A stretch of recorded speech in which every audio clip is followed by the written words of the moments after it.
After the Battle of Solon's Doubt, the Citadel Guard, the Red Wind Corsairs, and the Winter Sun withdraw westwards, leaving the Varushkan Iron Helms and Northern Eagle, the Summer Storm, and the 2 League armies to finish the task of liberating Spiral.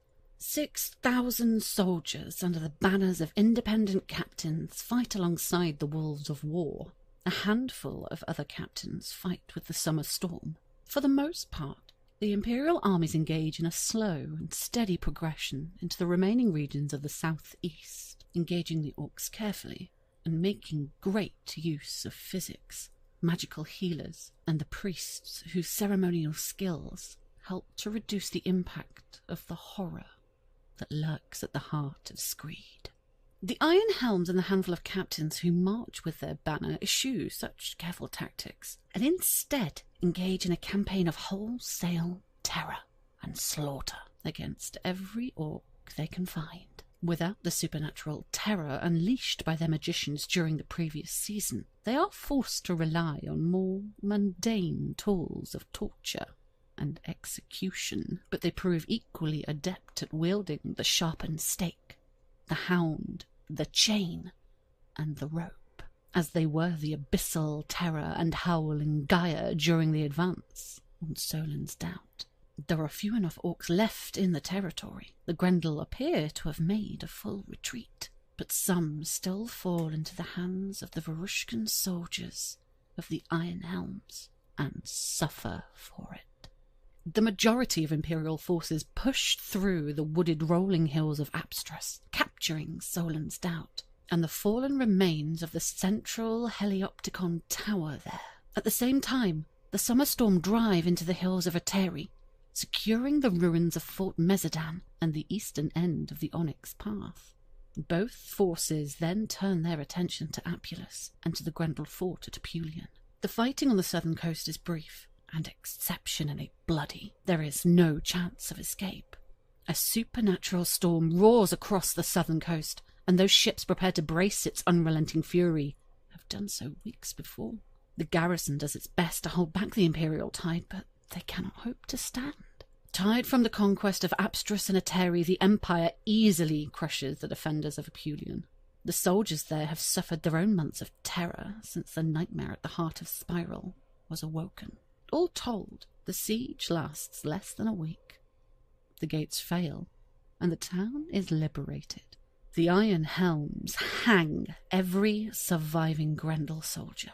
Many choose to throw themselves into the waters of the Bay of Katazar, rather than face the fate that awaits them if they fall into the hands of the Varushkans.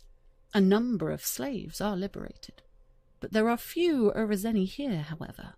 Those who were enslaved in Apulian are exclusively mundane citizens, farmers and miners, without a spark of magical talent. They talk in halting sentences about the magicians, the magi, the stargazers, the seers, and especially the illuminates, who have passed through Apulian in chains, both real and metaphorical.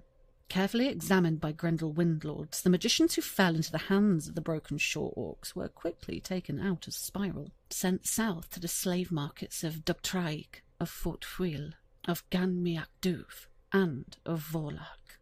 There are also a handful of slaves who were Imperial soldiers, Winterfolk and Varushkans especially, taken prisoner in battle and pressed into service. As with the magicians of Urizen, however, the majority of these men and women have been sent elsewhere. There is a great demand for strong, disciplined warriors, both to work in the salt and the mithril mines, and to spill out their blood for the amusement of the Grendel in the arena. Finally, there are a small number of people among the freed population who speak little Imperial. Once translators can be brought in, they are discovered to be slaves from the Asavean archipelago.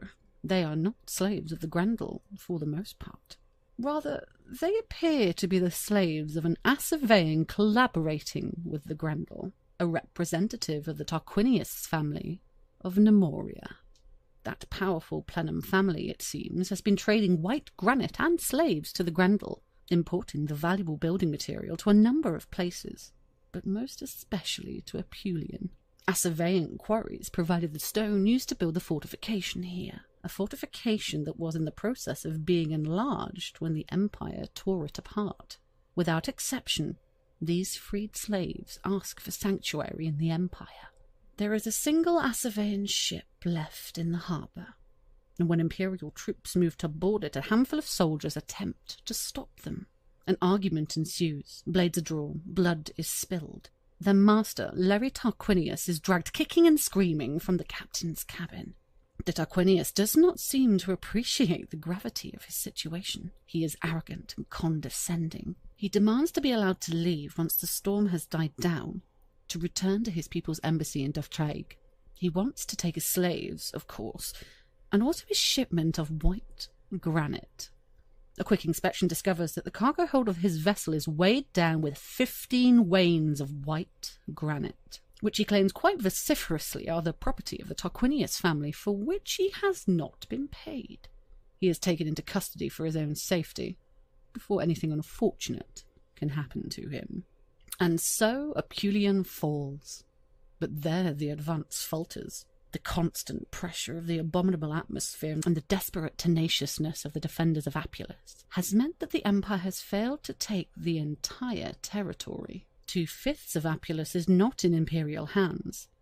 It does not entirely appear to be in Grendel hands either, however. Rather, it seems that a large number of ex-soldiers, orcs and humans, driven to madness, along with what seem to be the tattered remains of the howling maniacs that once clustered in Screed, have gathered in the southeast. They slaughter and, in some cases, devour those few Grendel who attempted to flee towards Mariv in the south. They are disorganized, confused, nothing like an army, but there are a lot of them, and they effectively control the southern part of the region. Throughout all this, it must not be forgotten that at the heart of Spiral, the Gaia of despair at the heart of Spiral continues to cast its ebony shadow across events. It shows no signs of becoming quiescent. Quite the contrary, in fact. It seeps into the hearts and minds of humans and orcs alike, spreading despair, breeding violence, and unleashing the darkest nature of those who fight under its influence. All told, a little over 300 Imperial troops are lost fighting the Grendel, primarily during the assault on Apulian. A further 1,250 are lost to the malign influence, to the nightmares. Some die or are killed, or kill themselves, but many more survive long enough to desert, even though they are driven to the howling madness and bloodthirsty violence. The orcs of the Summer Storm are able to endure its influence a little more than their human companions, able to resist any urging to turn on their fellows. But this simply means that when they do lose control, they do it in groups. It seems impossible to judge, but far from abating, the storm of madness that swirls around the plateau has gained strength.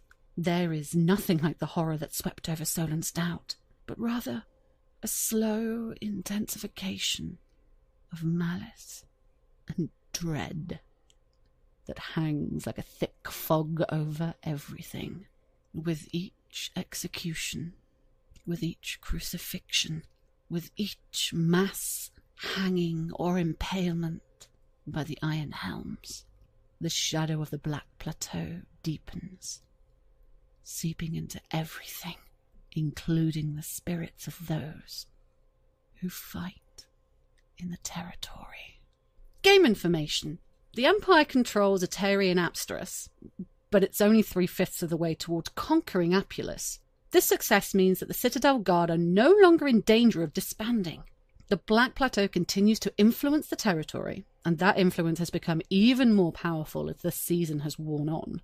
Next season, every Imperial or Grendel campaign army fighting in the territory will suffer 30% additional casualties and will lose 10% of its maximum strength over the course of the season, even if it's not engaged.